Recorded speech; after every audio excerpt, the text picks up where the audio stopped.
Hello, this is Lonnie Matthews, and this is the Money Live volunteer training video. We wanted to take the time to create this video to give those who will be volunteering for the event an opportunity to learn what to expect the day of and to kind of go over some of the duties that will be available for you the day of the event. The agenda for this short video is as follows. We're going to talk about what to expect the day of. We're going to talk about checking in to the event itself. Then we're going to discuss the volunteer roles as well as the merchants, which is a very important and vital part of the process. And then we're going to just wrap things up as well. Before we get into the specific the specific training piece, I want to kind of tell you a little bit about MoneyLIVE, the history of MoneyLIVE, and why we do MoneyLIVE. Uh, MoneyLIVE is a program that's designed to deliver practical life and financial lessons to the students who attend. Several years ago, I had an opportunity to talk to some youth about money and various things, and I realized that they had no idea how money works and how life works and what it takes to live in the real world. So I thought to myself, wouldn't it be great if we can have a simulation or an opportunity for these students to see what it takes to live in the real world? Like I said, a few years back, I gave each student a paycheck of someone that made $40,000 a year, and they were all excited and elated until we sat down and we started looking for apartments online, and then we start buying cars and learn about cable, and they didn't realize that you have to pay for internet. It's just not just free. So that kind of prompted the thought process of creating Money Live. This is actually our fourth year doing Money Live, and each year it's gotten bigger and better, and we're super excited about what this year holds, and we're even more excited that you've decided to volunteer to be with us at our biggest and best event yet. All right, so what should you expect once you get there? Well, first of all, expect a lot of controlled chaos, is what I like to call it. We're going to have DJs. In fact, we're going to have two DJs this year. The simulation will be broken up into two separate parts. One part, everybody will meet in the area where we have chairs and a stage, and we'll do a welcome, and we'll kind of get the students excited and pumped up. So we need for you, the volunteers, the adults, to be energized. Come on in, let your hair down, if you will, get out of your comfort zone. We want you to engage the students as much as possible, particularly those who are facilitators, which we'll talk more about that in a second. But, just come on in, enjoy the music. If you see a group of students sitting around, walk up to them, introduce yourself, tell them a little bit about yourself, engage them. Just lots and lots of energy, just welcoming the students on to the process, because we want them to let their guard down. Most of the time, the students will come because the parents will bring them kicking and screaming. So we need for you to bring a lot of energy. So what to expect once the students get there for this year's event? We're going to have a college and career expo. There will be vendors set up in the back of the assembly room, and we want to encourage the students to go talk to the vendors. And when I say vendors, I mean there will be colleges on hand that will talk about the admissions process. And this is a great time for you to also get in touch with the vendors and just kind of mingle, get yourself comfortable, and start introducing yourself to the students. That's the main thing at this point. Just expect a lot of energy, energy, energy, energy. And then once we get the program rolling, based on your job, we will already have trained you. So we need the volunteers to get there early, about 7:30 if you can, so that we can kind of go through a short training session. What we'll do is we'll break you up by job and duties, and I or someone else will explain to you what those specific duties entail, what you'll be doing. Now, I will talk about some of those duties as part of this training videos, but for those of you who signed up for general help, what we'll need for you to just be flexible and do whatever that needs to be done that day. It may be as simple as directing the students from downstairs upstairs. It may be making sure and monitoring the food for the breakfast area and making sure the students not just grabbing too much food.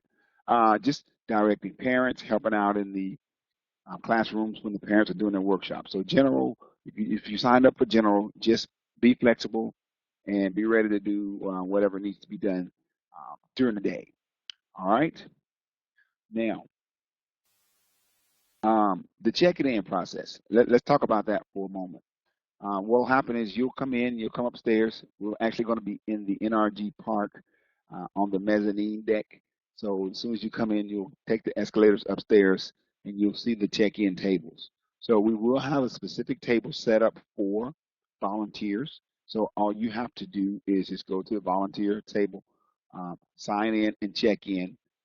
And if you registered online, then you probably have it. Otherwise, you wouldn't know about this video. But we should have your information there. So all we need to do is just for you to just check in and let us know you're there, and we'll direct you from there. So the check-in process is fairly easy for the volunteers at this point. And so there'll be very minimal paperwork. And then once you checked in and you've gotten some breakfast, there will be some muffins and things like that. Again, just engage the students, tell your story, tell them what you do, talk about their interest, your interest, just making the students feel comfortable. We don't want to be seen as the stuffy adults here. We just want to kind of let your hair down and have some fun. It's going to be a great day, very good day. All right. So some of you volunteered to work the registration table. If you did, we definitely need you there as early as 7 o'clock, but definitely by 7:30, so that we can get the table straight and kind of go over the flow of checking in students. We'll have the tables broken down by names, by last name. We'll also have group registration, just a whole lot of different things going on at that registration table. So if you volunteer for that, definitely need you there early, and so you can get snapped in. We expect students to start showing up as early as 8 o'clock to check in and register. So definitely need to be ready. The other two duties that I'm going to discuss now that are very important and vital to Money Live are the role of the facilitator and the role of the merchants. All right. So merchants. If you signed up for a merchant, this is a very important part of Money Live. In fact, I would argue that Money Live wouldn't be Money Live if it were not for the merchants. And basically, the role of the merchants during Money Live is to engage the student as they visit the booths. As the merchant, you are to encourage the student to purchase your goods and services. In other words, you're not trying to help them make the right decision. You want to sell them as much as you possibly can, just like any other merchant or salesman would at this point. At that point, so what will happen is the students will be given a career and a new lifestyle and a salary, and then they will be encouraged to visit your booths. So what we're going to do is we're going to break the students up into small groups, and those groups will be run by the facilitators or led by the facilitators, should I say. And we'll talk more about the facilitators in a moment. And then there are 9 stations. So we'll start a group at each station. And then when the students come up to your booth, to your station, you want to sell them. So if you are working the cars and you're a car salesman, when the students come up, hey, let them look at the cards that have the cars on them. On those cards, they will have the car payment, the insurance, the fuel for the month, if there's any maintenance, if it's a used car, or whether or not it's under warranty. So you want to just try to sell them. We have some used cars, we have some new cars, mostly new cars. So students will decide. Last year we had a guy that bought his and her Lexus. The problem is he only brought home $3,800 a month, and he was spending about $1,600 on cars. But that was a lesson that he learned very early on in the process. So again, as a merchant, you're just selling them your goods. A lot of energy, you know, talk to the students. Hey, why you want to buy the cheap stuff? You know you want the good stuff, that kind of thing. So definitely merchants, you will be the focal point, particularly during the money simulation. So if you're a merchant, just wear some comfortable shoes, and be ready to sell, sell, sell.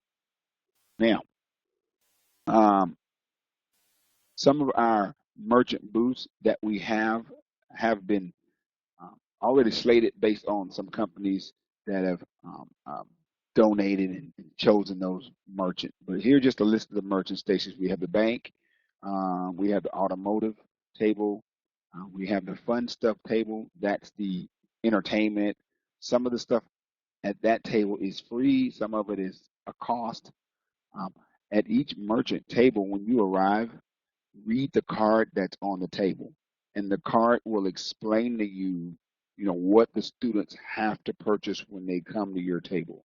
And again, all of this will be explained during the training. That's why it's important that you get there early enough for us to train you on what you need to do at each individual station. Okay. Um, the gotta stuff, the gotta eat, that's grocery store, home stuff.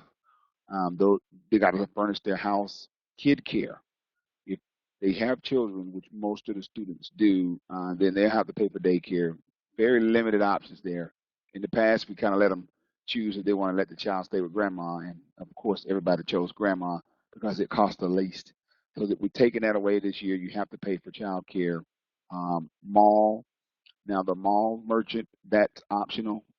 They don't have to purchase anything from the mall, but it's stuff they want, like cell phones, um, headphones, laptops. So you definitely want to try to push that to them, although it's not required. All the other stations are required. They will have to purchase something. The closet, their clothing, the real estate booth, they got to purchase a house or live in an apartment. And then the fickle finger of fate, we have a couple people slated for that. And what that is you'll have some slips of paper that you'll give to the student. Either they are going to get some money unexpectedly or have to spend some money unexpectedly. Like maybe they had a flat tire and it cost $140, or maybe the bank made a mistake and they got credited $200 in their checking account. So that's a great role as well. So those are the different merchants and the different roles that we'll have during the event. So if you signed up for a merchant, just be prepared to take over one of these stations, particularly those that are not already slated by a specific company. All right. Okay. Um, and then I did not get a chance to mention what the facilitators will be doing. Basically, your role as a facilitator, what we'll do is when you arrive, we're going to assign you a role, and then that row of students will be the students you'll grab to go through the simulation. So what you do as a facilitator is basically a group of 10, 15, 20 students, and then you'll start at a different table. Every facilitator will start at a different table, and you'll just make sure the students are going up to the merchant, they're getting their stuff, and they're stepping back and keeping the line flowing. If the students get stuck, if they need some help with the math, trying to figure out where to put the information that they just purchased, that's your job then as a facilitator to make sure they're doing it correctly and that they're adding everything up, because they're going to have to tally it up and put it on their budget sheet on the back end once we finish the simulation. So that's a very important role as a facilitator. We need you to be engaged with the students. You're not there to help them. If they're making a bad mistake, if they're buying too much car for their budget, that's on them. Let them figure it out. They will once they realize that they're over budget, and then they'll have to go back and try to adjust some things. Okay, so that's what the facilitator does. I think we've covered all of the major roles. We're super excited that you have chosen to work with us this year. It's going to be a lot of fun. We're going to give away some prizes to the students, so definitely want to make sure they're doing the work in the workbook so that they can be eligible for a prize at the end. I think that's about the end of this training video. I want to keep it short, but I did want to at least give you an idea of what to expect. Um, and we will have a conference call to answer any questions that you might have this week as well. So again, thank you so much. I look forward to working with you for this year's Money Live event.